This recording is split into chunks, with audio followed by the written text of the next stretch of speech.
Je suis Barbe Noire et je drift comme je veux, déjà vous. Déjà vous. I've been in the sea before. Higher on the island. C'est quoi la perque dans Gaslands où tu peux drifter avec... où tu peux faire des slides avec des gabarits? Ouais, je sais. Comment ça s'appelle? C'est le truc de Miyazaki là. Oui. T'as le bateau qui... Oui. Déjà vu. Fast and Furious Pirate Edition. Fast and Furious 13. Avec des bateaux et des sloops. Déjà vu.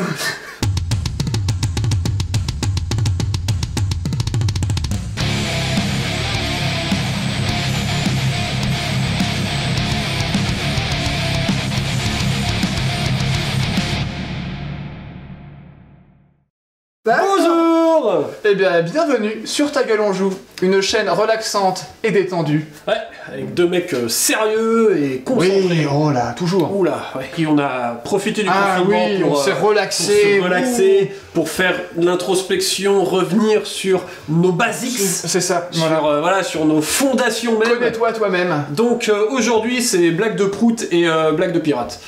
Ah bah oui, c'est ça. C'est ça. mes fondations. Alors si Toto il rentre dans un café. Très bien, très bien. Donc des blagues de prout, des blagues de pirates, ça tombe bien, hein, parce qu'on joue à prout et pirate. Non, on joue à Oak and Iron. C'est ça. Voilà, ouais. Vous avez vu la vidéo confinement d'ouverture de boîte. Et du coup, on va apprendre les règles. C'est ça, à chaque fois, avant de commencer à jouer, on va faire un petit tour basique des règles qu'il y a pour jouer. Donc c'est ça, comme d'habitude, on va faire une vidéo sur les règles, puis ensuite une partie et demie probablement, et probablement rien du tout. Et puis après, pendant 5 ans, rien, parce qu'on a juste 40 milliards de jeux, et que, quitte à faire, autant faire que des jeux nouveaux, mais jamais un autre.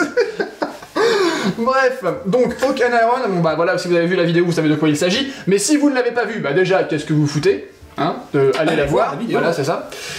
Puis pendant que vous y êtes, abonnez-vous, puis laissez un commentaire, etc., parce que ça c'est toujours bien, hein. Alors, Oak and Iron, de quoi s'agit-il? C'est un jeu de bataille navale, hein, comme quand on était gamin, hein, voilà, tu vois, à 8. Plouf dans l'eau. Puis quand on était un peu plus adulte aussi, à 8, plouf dans l'eau. Voilà, c'est ça. Voilà. Ah, je me suis coupé, tiens, mais dommage. Bonjour, bienvenue. Ouais. Ça saigne beaucoup ou... Non, c'est juste... Ok, non. C'est pas les couilles. He's got the virus. Donc, un jeu de bataille navale à l'échelle 1/600e, hein, donc c'est des petits bateaux. Vous voyez un bateau? Eh ben, vous le pliez une fois en deux, puis une deuxième fois en deux, puis une troisième fois en deux, puis une quatrième fois en deux, puis une cinquième fois en deux, puis une sixième fois en deux, puis une septième fois en deux, several minutes later, puis 599 fois en deux, puis une 600e fois en deux, voilà. Ensuite, vous pouvez le mettre au recyclage parce que vraiment, c'est inutilisable. Ah bah là, non mais balèze, je veux dire, le mec qui a plié le bateau, je lui serre pas la main et je l'engueule pas, hein, parce que la paluche qu'il va me mettre... Il a un avant-bras comme ça. C'est Popeye.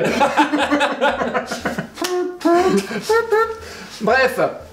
Donc ce sont des petits bateaux, hein. Et qu'est-ce qu'on va faire avec ces petits bateaux? Eh ben on va jouer à la croisière s'amuse, grosso modo. Mais avec des pirates, des canons et des trucs comme ça, quoi. Comment que ça se joue? France 2018 + 2. Un jeu de pirates. Déchaîne les foules. Piraterie, blague de prout, mauvais goût, mais à qui profite ce business? Ce sont les dessous de YouTube. Les dessous de YouTube. On va avoir, en fait, tout simplement, des petits bateaux, et on va créer une flotte. 3 bateaux, c'est vraiment la flotte minimum pour avoir un truc assez intéressant. La boîte de base permet de jouer à 2 joueurs. Hein, je l'avais peut-être pas dit dans la vidéo d'ouverture, mais je le redis. Hein. C'est bien quand t'achètes une boîte de base et qu'au moins tu peux y jouer avec un copain. Ouais, c'est ça. Il y a vraiment tout pour jouer, il y a vraiment pas besoin de rien du tout, en plus, à part des joueurs, en fait. Oui. Parce qu'ils sont pas fournis dans la boîte. Putain, mais faites un effort, quoi. Coucou. Bonjour. Mais il est tout petit. On a nos bateaux, et ils sont tous accompagnés de cartes de profil. Donc très rapidement pour le tour des cartes, les cartes sont vraiment très bien conçues parce qu'on a tout sur la carte, y compris les upgrades possibles des bateaux. Hein, donc on les retourne et en fait ils sont de l'autre côté. On va avoir 2 trackers de dégâts. Donc ici ça va être la fatigue qui représente donc le moral de l'équipage. Quand il n'y en a plus, eh ben, l'équipage arrête de faire les choses. Voilà, ils se mutinent, voilà, ou ils sont tous morts et c'est beaucoup plus dur de faire ces bateaux. Et ensuite, en noir, là, on a les dégâts physiques du bateau. Les trous dans le bateau et à quelle vitesse il prend l'eau. C'est ça, donc plus il y en a, bah, c'est pareil, moins c'est intéressant. À la fin, tu vogues plus, tu sous-marines. Et oui, exactement, tu sous-marines. Et ils sont très très mauvais en termes de sous-marinage. Donc on a ici, dans le petit seau en cire noire, le nombre de points que coûte le bateau. Parce que quand on veut construire sa flotte, eh ben, on a un nombre de points. La petite illustration, le nom, etc. La désupgrade possible, on va passer parce que c'est pas les règles jeu. Et un peu toutes les... Voilà. Et ici on va avoir donc la fortitude, qui est donc la défense du bateau. On a le nombre de canons, enfin le nombre de canons, la valeur de tir au canon, pas exactement le nombre de canons hein, évidemment, mais c'est une représentation schématique, symbolique de à peu près quel point ils sont puissants les canons, ou le nombre de canons représente comme puissance. Ensuite on a la valeur de combat de l'équipage, en cas d'abordage, hein, voilà. Peut s'avérer éventuellement des fois que des individus mal intentionnés s'introduisent sur notre navire. Ça coûte vachement moins cher en poudre et en boulet, hein, on va pas se mentir. Et en salaire. Ah, on salaire, bah ouais. C'est-à-dire que une fois qu'ils sont morts, on n'a plus besoin de les payer. Et ici, on a les différentes valeurs de mouvement hein, qui vont dépendre en fait de la direction du vent, de la position du bateau, plus exactement, par rapport à la direction du vent. Donc, comment va se découper un tour? Il y a 4 phases à chaque tour. La phase d'initiative, où on va déterminer qui joue en premier. C'est ça, principalement. Hein, voilà. Comme voilà. On a la phase de mouvement où on va faire du mouvement. Voilà. Waouh. C'est donc. C'est bien, ça s'adresse à des cons comme moi. J'aime bien. On a la phase d'attaque où on va manger des crêpes. Ah oui. Ou alors, on pourrait utiliser les armes. Ah oui. Hein, voilà. J'étais pas sûr. Bah, c'est-à-dire que c'est subtil. C'est quand même subtil. On va attaquer. Et on a la fin du tour, qui est la fin du tour. On arrête. Et voilà, c'est fini. Chaque joueur dispose de 5 cartes d'initiative qui constituent sa main, qu'il va choisir avant le début de la partie. Ok. Donc là, j'ai des cartes initiatives que j'ai pris au hasard dans le paquet. T'en as pris que 4. On a pris que 4 parce que, bah voilà. Alors en fait, elles ont 2 parties. La première, c'est une valeur. Et la deuxième, c'est un pouvoir. Plus la valeur est élevée, plus c'est intéressant parce que c'est là qu'on va jouer en premier. Et j'imagine que les pouvoirs sont un peu plus bourrins vers la fin. Bah évidemment, voilà. Est-ce que je fais un truc pété ou est-ce que je joue vite? C'est ça. La petite subtilité, c'est qu'on va choisir sa carte d'initiative, non pas pour le tour tout de suite, mais celui d'après. Donc faut prévoir. Faut anticiper les mouvements et les actions du tour actuel pour choisir en fait la carte d'initiative qui vient après, sachant que du coup on ne peut pas réutiliser 2 fois de suite la même carte d'initiative. Bah oui, forcément. Une fois qu'elle est utilisée, c'est fini. Bah, certaines cartes sont défaussées parce que c'est marqué dessus, la plupart sinon reviennent dans ta main, mais évidemment vu comme t'as prévu pour le tour d'après, tu peux pas la réutiliser au tour d'après. Voilà, c'est ça. On révèle la carte d'initiative et puis celui qui a les pouvoirs. Voilà. Et puis, celui qui a la valeur la plus élevée joue en premier. Qu'est-ce que je veux dire par jouer en premier? Comme c'est une activation alternée, je vais jouer un bateau, donc le déplacer. Puis ensuite, ça va être à toi de jouer un bateau et de le déplacer. Voilà. Puis ensuite, je vais redéplacer un bateau, etc. jusqu'à ce que tous les bateaux aient été déplacés. Ensuite, on est en alternance par phase. C'est ça. Pas en alternance complète de tours de jeu. Exact. Donc ensuite, on passe à la phase d'attaque. Et là, je vais attaquer avec un bateau, puis... Moi, j'attaquerai avec un bateau, etc. et ainsi de suite, voilà. Nous arrivons donc la phase de mouvement. Voilà, la phase de mouvement. Alors, on va commencer par déterminer la vitesse d'un bateau. Comment on détermine la vitesse d'un bateau? Eh bien, il y a une petite flèche qu'on passe au début de la partie qui détermine le sens du vent. Le vent, il vient à toujours selon le bord de table. C'est-à-dire que c'est un vent qui est très... Il fait de la perpendiculaire. Oui, voilà. Enfin, péremptoire. Et on n'a pas trop de perturbations de vent à cette époque de l'année. Voilà, non, c'est très... voilà. C'est comme ça, ou comme ça, et c'est tout. Voilà. Et donc selon la position, enfin l'orientation du bateau plus exactement, par rapport au bord de table d'où vient le vent, eh bien on va pouvoir se déplacer plus ou moins vite. C'est marqué sur la petite carte. C'est marqué sur la petite carte, en fait il y a 3 valeurs de mouvement, 3, 2, et ici c'est toujours 0 de toute façon. Imaginons que là, le vent vient de derrière. Donc comme on le voit, la petite flèche ici, elle pousse le bateau comme ça. Là je vais utiliser la valeur de 3. Parce que tu prends le vent dans le cul. Voilà, donc le vent me pousse, voilà. Si, par contre, là j'étais comme ceci. Eh bien, tu prends là, le vent de côté. Voilà. Donc tu peux avancer de 2. Et si tu es comme ça, là j'avance pas du tout. Le vent de face et tu l'as dans le cul. C'est ça. Les bateaux à voile, ça marche beaucoup moins bien quand le vent vient de... Et puis, faut pas croire, quand le vent vient de l'avant, ça recule pas non plus. Non. Facilement, ça marche pas aussi bien que ça. Ça n'est pas une marche arrière. C'est... Les mecs ils tournent les voiles. Eh merde. Gérard, putain, merde. Une fois que j'ai déterminé ma vitesse, alors il y a d'autres trucs qui vont rentrer en ligne de compte, mais pour l'instant on va se limiter à ça, je vais pouvoir faire une action de navigation. Elles sont au nombre de 3. Il y a la possibilité de changer de direction, donc faire une manœuvre, donc, un mec avec un gouvernail, voilà. Il y a la possibilité d'ajuster sa vitesse, donc temporairement les mecs vont remonter une voile ou l'orienter, voilà, c'est ça. Il y a des gars qui courent dans les c'est ça, voilà. Donc ça nous permet de changer au supérieur ou à l'inférieur, c'est-à-dire que si là je suis à 3 et que je veux aller plus vite, je peux décider, je fais mon action, je monte à 4 ou je descends à 2. Parce qu'on va le voir, c'est important, les réglettes de mouvement, on doit les parcourir dans leur entièreté. Oui, parce que c'est pas comme une voiture où vous avez un frein pour ajuster la vitesse, le bateau quand il est parti, il est parti. Voilà. Et on a la possibilité aussi de couper tout ce qui est grappin. C'est-à-dire si quelqu'un est malencontreusement venu... Oui, on s'est emmêlé, voilà, quelqu'un vous a abordé, ce genre de truc, voilà. On peut lui dire, écoute, tu es bien gentil, hein, mais au revoir. C'est ça. Voilà. Et donc pour réussir, eh bien c'est tout simple. Je vais lancer 5 dés. Alors les 5 dés, c'est des dés spéciaux, c'est des dés 10. Voilà, des dés 8, pardon. Des faces différentes, toutes maîtres, donc... Voilà. Donc là j'ai lancé mes dés. Donc j'ai une voile, 3 fusils, pardon, un sabre. Et donc là ça tombe bien parce que pour réussir ce test, il me faut au moins une voile ou un crâne. Voilà. Donc pour réussir les tests de navigation, il faut faire des voiles. Voilà. C'est logique. Navigation, c'est la voile. On a plusieurs phases de dés. Voilà. Il y en a 6 exactement. On a les crânes qui sont toujours des réussites. Ça c'est le top. C'est la réussite critique. Ça, top génial. Voilà. Ensuite on a les voiles qui servent à réussir les tests de navigation. Logique. Ensuite on a tout ce qui est armes à distance. Hein, voilà. Donc les canons, les fusils, les pistolets. Ouais. Donc ça sert à tirer, principalement. À réussir les actions d'attaque à distance. Voilà, exactement. Et on a les petits sabres, ainsi que le pistolet aussi va un peu avec.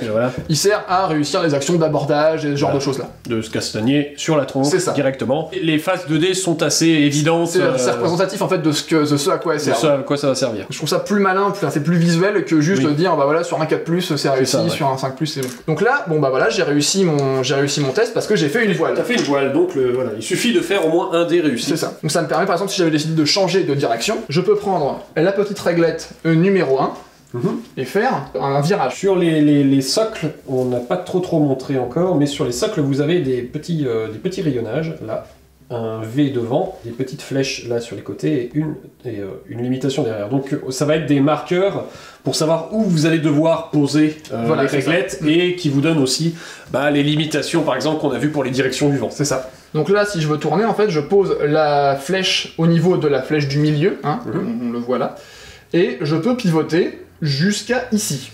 Mais je peux faire que ça, par exemple, si j'ai envie. Hein. Mais en gros, c'est votre distance maximale de pivot est entre là et là. C'est ça. Donc vous voyez, on fait pas des gros virages. Non.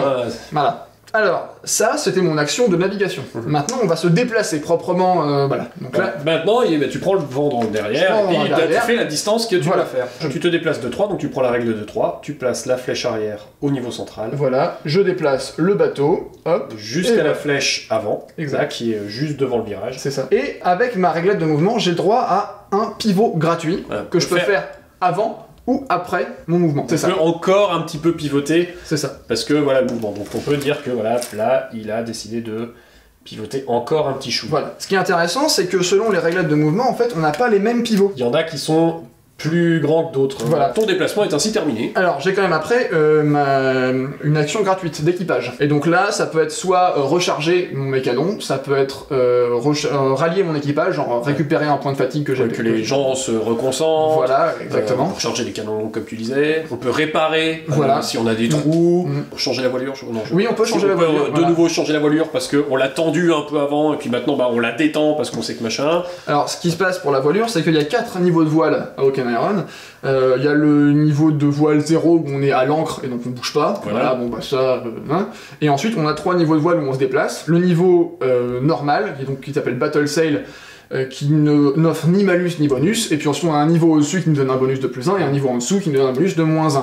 Sachant que ce ne sont pas des termes de marine, vraiment. C'est des schémas, plus exactement. Voilà, Alors c'était juste que Si vous voulez remplir ça par un terme de marine, vous pouvez, hein, faites vous ce que dire, vous voulez, voilà, hein. là c'est pleine voile, et puis là c'est je sais pas quoi, je sais rien, mais voilà, c'est l'idée là c'est d'être schématique pour que ça soit jouable. C'est ça. Donc là, si je décide de changer mon niveau de voile, en fait ça va être un truc permanent, alors que la première action de navigation c'était un truc temporaire juste pour ce tour-ci, c'est ça qui est intéressant. C'est-à-dire que je peux augmenter mon niveau de voile à ce tour-ci, par exemple passer à voile pleine, voilà, donc +1, et au tour d'après, si je veux, pendant mon action de navigation au début du tour, je peux encore temporairement augmenter mon niveau de voile, qui me fera passer donc à +2 pour cette phase de mouvement. Sachant que la réglette maximale c'est un 5, on ne peut pas aller au-dessus, donc à un moment, voilà. C'est pas un hors-bord non plus. Hein. Voilà, si vous avez une vitesse de 3, vous avez tendu à 4 et vous prenez un +1, vous allez à 5, de toute façon vous pouvez pas aller au-dessus. Voilà. Donc, pour les bateaux de taille moyenne, comme une flûte, là, comme ça, c'est vrai qu'on arrive vite fait à 5, mais pour un vaisseau de ligne qui a une vitesse maximale de 1 ou 2, des fois c'est bien de pouvoir donner un petit coup de boost. Et c'est ainsi que termine une action de mouvement. Donc en gros, pour résumer, tu fais un choix de navigation. Qui peut être un petit bonus, un petit truc avant ton mouvement. Avec un test. Tu fais ton mouvement. Tout à fait. Donc avec ta réglette. Oui. Et une fois que tu as fait ton mouvement, tu as une action d'équipage. Il y a des tests qui peuvent être faits dessus, je crois aussi. Bah ça dépend de ce que tu fais. Ça dépendra de ce que tu fais, mais selon ce que tu fais, il y aura peut-être un test à refaire ou pas. Exactement. Et une fois que tu as fini ton mouvement, c'est à toi. Ça sera à moi. Donc tu mets ton marqueur. Un petit marqueur sillage. Un petit marqueur sillage qui montre que le bateau il a bougé. Voilà, il a bougé. Voilà, il a bougé et c'est bien pensé. Et du coup, ça sera à moi. Et à moi, après, à mon tour, je choisis un autre bateau et rebelote. Je vais donc choisir mon test de navigation. Tiens, je veux tendre les voiles, et puis je fais mon déplacement, et puis je fais mon action d'équipage. Voilà, imaginons, voilà, ça fait que j'ai fait ça. Et voilà, ce qui normalement n'était pas très possible parce que j'avais le vent dans la gueule, mais là, c'est pour l'exemple. Voilà. Là, c'est pour l'exemple. Maintenant, du coup, on arrive à la phase d'attaque parce que tous les bateaux ont bougé. Voilà. Pirates des Caraïbes qui s'est échoué. Jack Sparrow s'est échoué. Il est marre. Il est dans le 2 là. On est dans... Il est dans le 2. Ah non, mais il est parti faire la suite. Captain Jack Sparrow. Il s'est échoué comme sa carrière. Bref. Alors, phase d'attaque.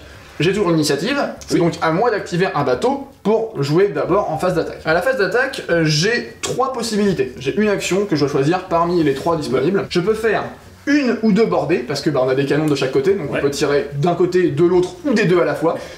D'ailleurs, faut tirer des deux côtés en même temps, sinon ton bateau il... Non. J'adore cette blague de... Si tu tires que d'un côté, le bateau il fait... Non mais après il fait le tour. Bah après faut retirer du même côté pour... Ah oui, malin. Donc si tu tires des deux côtés, ça permet... Non, c'est pas vrai, ça marche pas comme ça. Heureusement. Mais c'est drôle. C'est très drôle. Donc je peux faire déborder, je peux faire une attaque d'armes légères, on va dire. Voilà, plus les mecs se mettent sur le bord avec les mousquets, et puis on essaie de tirer sur l'équipage d'en face. Ce qui se passe, c'est qu'en fait les bordées, elles peuvent être faites que latéralement, forcément. Hein.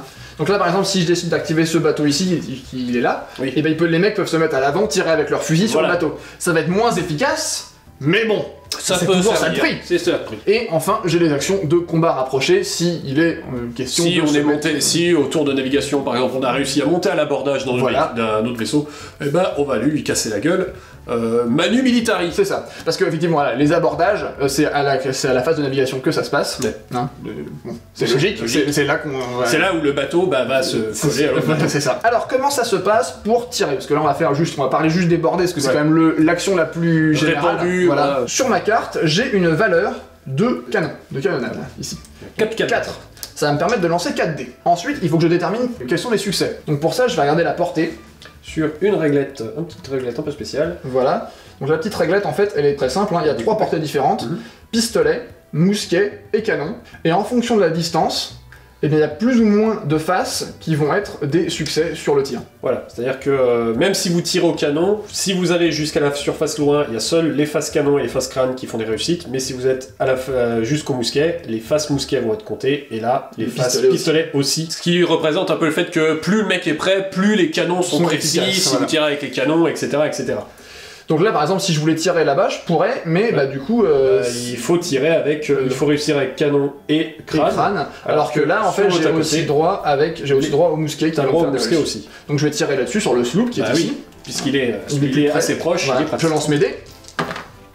Et tu fais donc... J'ai fait un sabre, un mousquet et 2 canons. Ce qui fait donc 3 réussites. 3 réussites. Ça, c'est bien. Déjà, première chose. Au moins une réussite. Comme j'ai fait au moins une touche, le tir est réussi, donc le sloop va subir une fatigue. Donc en fait, à partir de là, voilà, il va prendre un point de fatigue. Et ça représente le fait que l'équipage est pas trop motivé. L'équipage a pris des boulets sur la tronche et compagnie. Ça lui fait très moyen. Et ensuite, en ce qui concerne le dégât physique, on va comparer le nombre de réussites à la fortitude du bateau. Voilà. Donc là, il a 1 de fortitude. Du coup, pour chaque réussite, je vais infliger 1 dégât physique. Donc là, du coup, comme j'ai fait 3 réussites, ça va faire 3 dégâts. Imaginons, c'était l'inverse. C'était l'inverse, voilà. Donc il a fait 3 réussites. Oui. Mais j'ai 2 en fortitude. Et du coup, là, je prends que 1 dégât. C'est-à-dire que là, j'ai 2 réussites, ça fait 1 dégât. Puis ensuite, la dernière réussite, elle est pas assez pour passer la fortitude. Voilà, à chaque fois, il faut faire un nombre de réussites égal à la fortitude. Voilà. Donc si vous jetez 3 dés, vous pouvez pas faire 2 dégâts, vous pourrez en faire qu'un. Voilà.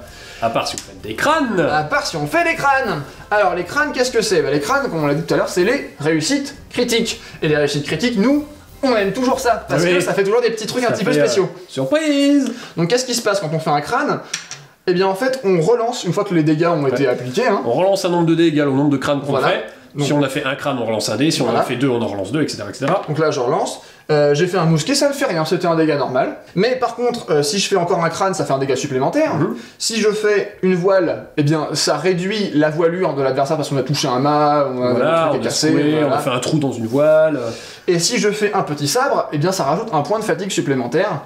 Parce que voilà. Parce qu'on a tapé un musclage. Et là, c'est si on fait un crâne, une voile ou un sabre, mais si on en fait 2, ou plus, évidemment, ça se cumule, il y a des effets qui se... Voilà. Si vous avez fait déjà 2 crânes et que vous refaites 2 crânes, ça fait mal, ça fait très mal. Le bateau est hors de combat directement. Vous avez fait un trou beaucoup trop balèze. C'est ça, voilà, vous avez fait exploser la poudrière. C'est difficile à faire, mais oui. Par exemple, un truc très rigolo, si on fait 2 sabres, on a touché le mec qui tenait la barre, et du coup la barre fait... Et le navire est obligé de faire un virage. Genre comme ça, tout de suite, maintenant.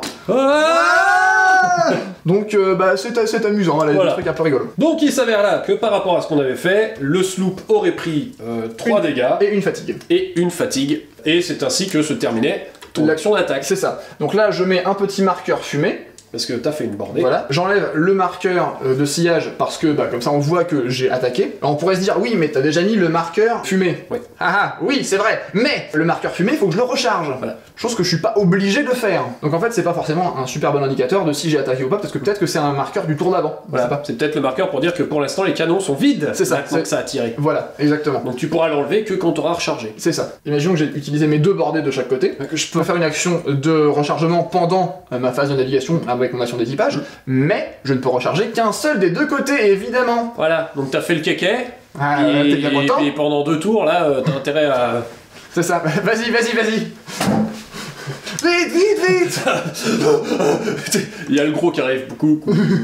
Voilà, c'est ça, parce que pendant que tu recharges, les mecs vont dire « Ah, mais il y a les autres qui arrivent, bon, il peut pas tirer, moi je vais y aller de manière un peu sûre dans la zone. » Alors imaginons le sloop venait d'arriver à ce moment-là, et le sloop il fait « Ah, je vais lui tirer dessus, et je vais pas risquer pour ma gueule. » Voilà. Et donc voilà, ayant fini ton action d'attaque, et bien c'est comme pour la phase de mouvement, c'est à moi donc de jouer un bateau pour faire une attaque, et je ferai mon attaque, le même système, je regarde le nombre de canons, je jette les dés, on fait la bordée, on regarde la distance, etc.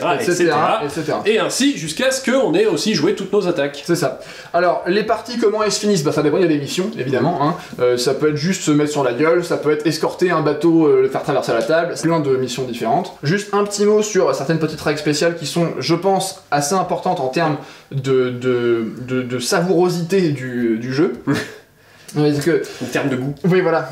Alors, la formation, parce on parle de bateaux du XVIIe siècle, donc la Barbe Noire, Jack Sparrow, tout le bordel, on est en plein dedans. La formation militaire de l'époque, c'était la ligne. Les bateaux, ils se mettaient en ligne, et ils avançaient tous ensemble, dans la même direction. Voilà. Parce que c'est bien, comme ça, quand il y a un mec qui se pointe ici, tout le monde peut lui tirer dessus les uns après les autres. Voilà. C'est pratique. Deuxième truc aussi, c'est plus facile de suivre un mec depuis le derrière que depuis le côté. Parce que quand le mec va devant toi, tu vois où il va. Alors que quand il est à côté, est-ce qu'il est comme ça ou comme ça? C'est vachement moins facile à dire en mer. Du coup, tu peux être en mode ok, on y va et pourquoi? Oh putain. et la formation est niquée. Voilà. Et tout le monde se perd de vue. Et c'est pas une bonne idée. C'est pas une bonne idée, non. Donc, le petit bonus sympathique quand on est en formation, c'est qu'on a un dé de canonnade en plus. Ouais, les petits copains qui tirent après. C'est ça. Parce que les copains voient où est-ce qu'ils tirent. Ah, donc c'est là, ok, donc on va baisser un petit peu les canons. Et c'est important, pourquoi? Parce que, on a parlé de fatigue tout à l'heure, hein. En fait, la fatigue, elle donne des malus, non seulement au jet d'attaque, mais aussi au jet de compétences pour réussir les actions de navigation. Donc à chaque fois qu'il y a des lancers des dés à faire, la fatigue va venir vous casser les couilles. Voilà. Plus vous avez de fatigue, moins vous allez lancer de dés. Hein. Et donc au début, on peut se dire, oui, bon, une fatigue, Ça c'est pas va, grave. je lançais 4 dés, j'en lance 3. C'est ça. Mais bon... J'ai 2 fatigues, bon j'en lance 2. J'ai 3 fatigues, bon j'en lance plus qu'un. J'ai 4 fatigues, ok j'en lance 1. Et pendant longtemps je vais Voilà, en lancer c'est ça. un. J'ai 5, 6 fatigues. Ouais, alors non seulement je lance qu'un seul dé, mais on est On est dans la merde. drastiquement proche de la mutinerie. C'est ça. Donc c'est important parce que, bah, en fait, les actions de navigation au début du tour, elles peuvent sembler faciles comme ça de prime abord. On se dit, bah, 5 dés pour faire une voile ou un crâne, franchement, Ouais. ça va quoi. Oui, ça va, c'est normal. Ça va, à 5 dés, votre équipage est en condition optimale. Donc Ouais. c'est normal en fait qu'ils sachent faire les trucs ça va correctement. bien. Mais une fois qu'ils Après 2-3 heures de bataille navale à s'être pris de la poudre, des boulets sur la gueule et se faire engueuler par un mec derrière qui a changé 5 fois parce que voilà, et que on a vent tendu, on a détendu, on a bouché des trous, on a pris de l'eau sur la tronche, les mecs sont quand même moins C'est-à-dire que l'obéissance, la chaîne de commandement est un petit peu Ouais. perturbée. C'est-à-dire, il y a des... On sait pas trop pourquoi, hein, c'est curieux. c'est un peu plus dur de faire passer. Oui, les hein, infos. voilà. Bon, il y a effectivement d'autres possibilités de tir. Par exemple, si on veut tirer sur la voilure pour ralentir l'ennemi, c'est possible. Quitte à faire plus des trous dans la voile. Voilà. On peut aussi tirer sur l'équipage pour lui infliger plus de fatigue. Si on voit que bah, il est proche de la Voilà. fin, du coup. Il est trop costaud, vous savez que vous allez pas faire beaucoup de dégâts Voilà. avec vos petits canons parce que vous êtes un petit sloop. Ouais, mais si je lui fous en l'air son équipage, il va pas trop me faire chier non plus. C'est ça. Donc voilà. Ça peut être un très gros bateau, mais s'il y a personne pour le S'il y a faire bouger. personne pour le faire bouger, ton bateau c'est de la merde. Voilà. On peut aussi évidemment aller se mettre dans le cul des gens comme ceci, hein. Et leur faire Et leur vraiment faire mal. boum, voilà. Et du coup, ce qui est marrant, c'est quand on tire comme ça, eh bien les canons, les résultats canons comptent aussi comme des critiques. Voilà, ça fait bobo. Bah oui, ça pique un peu, hein. C'est Oui, c'est alors déplaisant. c'est sûr que ça ressemble vachement à une baston de chien qui essaie de se renifler le cul, mais bon, qu'est-ce que vous voulez, hein? C'est la vie, hein. C'est comme ça que ça marche, hein? Donc non seulement on double les chances de critique, mais en plus, comme on tire de l'arrière, eh bien la fortitude du bateau passe à 1. Quelle que soit sa fortitude de départ. Faut faire en sorte de bien gérer son positionnement, c'est vraiment un jeu d'anticipation Ouais. sur voilà, le sens du vent, etc. Parce etc. que voilà, le sens du vent peut changer, évidemment, Oui. hein, il n'est pas unique à toute la partie. On l'a pas dit parce qu'effectivement... Parce que sinon c'est un peu con, c'est-à-dire que tout le monde peut aller que dans un sens, et puis après au bout d'un moment, tout le monde est bloqué sur place dès qu'il faut faire demi-tour. Il y a des événements aléatoires qui peuvent avoir lieu. C'est le cas quand deux cartes d'initiative ont la même valeur.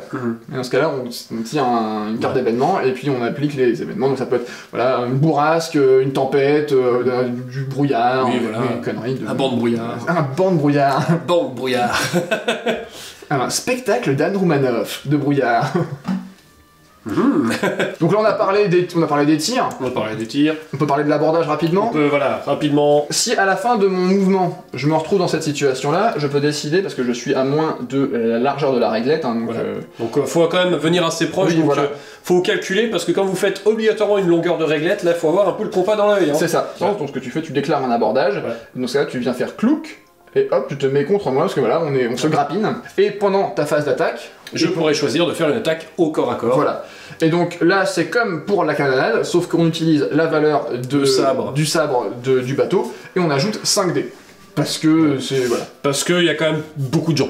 Voilà. Oui, voilà. Voilà. Et grosso modo, les dégâts qui sont faits à ce moment-là attaquent la fatigue, en fait. Voilà, tout c'est ça. simplement. Ne font pas des dégâts au bateau, Voilà. proprement parler. On n'est pas de règle spéciale où il y a un mec qui monte et puis il descend dans les cales faire sauter la poudrière. Alors, ce qui se passe, tu peux le faire. Ça peut se faire, mais voilà. Bon, pour l'instant, En fait, on est sur les règles simples. Quand tu arrives au bout du track de fatigue, à l'abordage, tu peux capturer le bateau ou le détruire. Tu Oui, choisis. voilà. Donc tu dis, bah, il est à moi ou je le détruis. Voilà.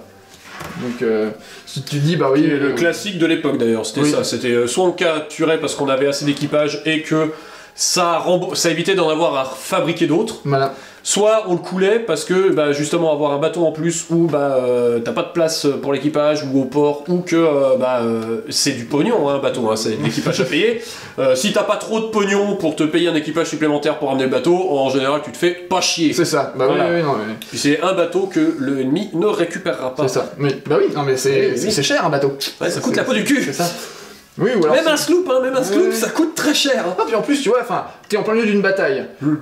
Tu t'arrives à capturer le bateau. Mais sauf que t'en vois 2-3 qui arrivent là, qui sont pas trop. Voilà, ils ont pas l'air trop joasses. Donc tu dis, est-ce que je laisse la moitié de mes mecs là-dessus pour qu'ils essayent de s'échapper avec? C'est ça? Ouh. Non, allez. Michel, Jean-Pierre, vous faites un trou dedans et on se barre. Ah, c'est ça. C'est ça. Oh les enculés! Enculés! Le bateau déjà loin. Merci Jean-Pierre! Jean-Pierre. Jean-Pierre sur la proue.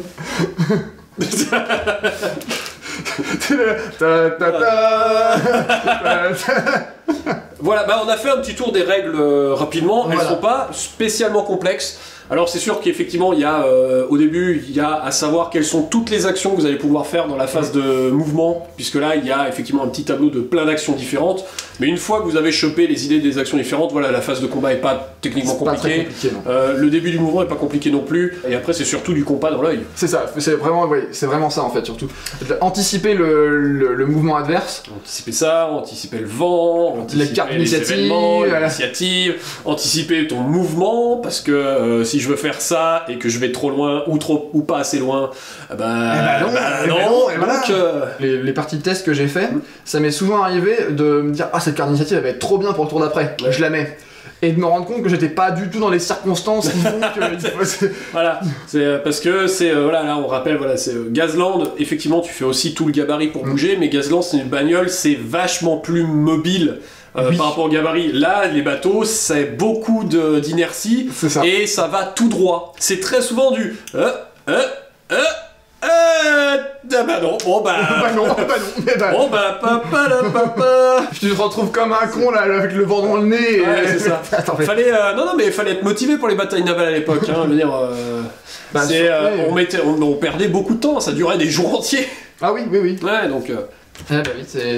C'est un peu comme quand tu fais des impôts aujourd'hui. Tu perds beaucoup de temps et ça dure des jours entiers. Eh bien, on va tester le jeu, on va faire une petite partie. Oui. Du coup, comme d'hab. Tout à fait. Oui. On vous rappelle le petit classique régulier, mettre des pouces bleus, ou rouges, ou verts, des commentaires, ou bleus, ou rouges, des partages, ou vert, ou bleu, ou rouge, ou Utip, ou rouge, ou vert, ou bleu. Non, allez, on dit violet cette fois. Violet ou violet. Violet le duc. Benjamin Violet. Voilà. Faire des partages, c'est toujours bien de partager. Oui, on a plein d'articles sur la boutique Utip et on a plein de partenaires et de codes réduits qui sont dans la description. Ça, c'est une piste AD de chez l'atelier de Torek. L'atelier de Torek. Et il y a des codes dans la description. Voilà. Donc allez regarder toujours dans la description, c'est important. Et puis nous, on vous dit à la prochaine. Voilà.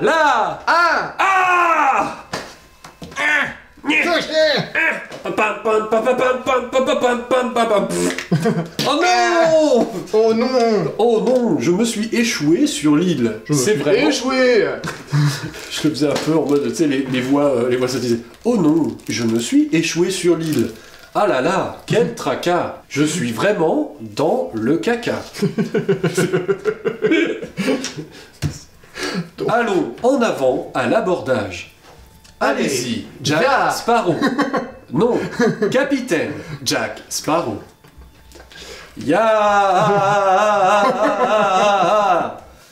Régulier. Pim. Poum. Boum. Aïe. Aïe. Oui. Cela est très douloureux.